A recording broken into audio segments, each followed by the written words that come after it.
আসন্ন ত্রয়োদশ জাতীয় সংসদ নির্বাচনে রিটার্নিং অফিসারের সিদ্ধান্তের বিরুদ্ধে দায়েরকৃত আপিলের উপর শুনানির তৃতীয় দিন চলছে।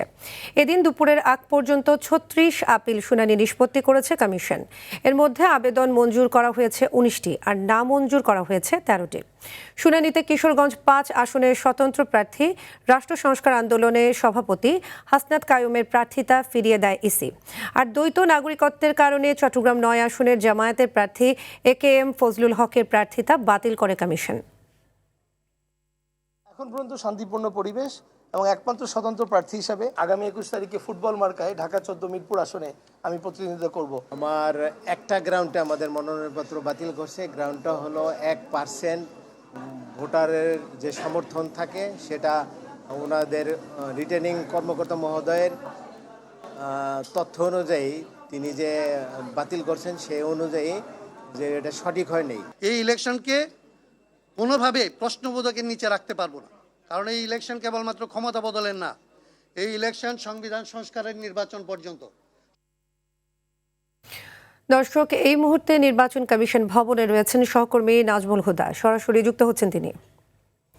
নাজমুল, আজ সকাল থেকেই আপিল শুনানির কার্যক্রম চলছে, এই মুহূর্তে সেখানকার আপডেট আমাদের জানাবেন।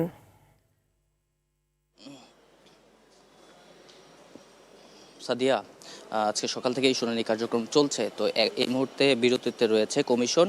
তো দুপুর ২টোয় শুনানির যে পরবর্তী কার্যক্রম সেটি কিন্তু শুরু হবে। ইতিমধ্যে ৩৬টি শুনানি নিষ্পত্তি হয়েছে।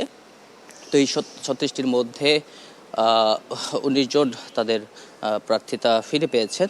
এছাড়া আবেদন নামঞ্জুর করা হয়েছে ১৩ জনকে।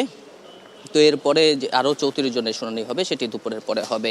তো আজকে শুনানিতে প্রধান নির্বাচন কমিশনার তো ছিলেন, তার সাথে অন্য যে নির্বাচন কমিশনার রয়েছে তারাও ছিলেন এবং নির্বাচন কমিশনের সিনিয়র সচিব তিনিও ছিলেন।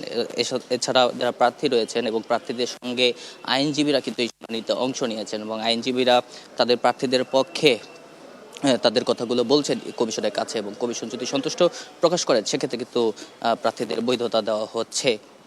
পাশাপাশি রিটার্নিং কর্মকর্তারাও আছেন, তারাও তাদের ব্যাখ্যা বিশ্লেষণ দিচ্ছেন। তবে আজকে তুলনামূলক আপিল নামঞ্জুরের সংখ্যাটাই বেশি অন্য দিনের চেয়ে। বিগত দিনে আমরা দেখেছি যে আপিল শুনানিতে ছোটোখাটো বিষয়গুলো যদি থাকে সেক্ষেত্রে নির্বাচন কমিশন কিন্তু বৈধতা দিয়ে দিচ্ছে।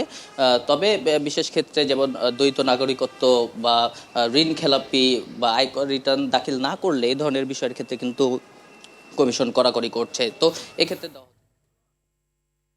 ধন্যবাদ নাজমুল।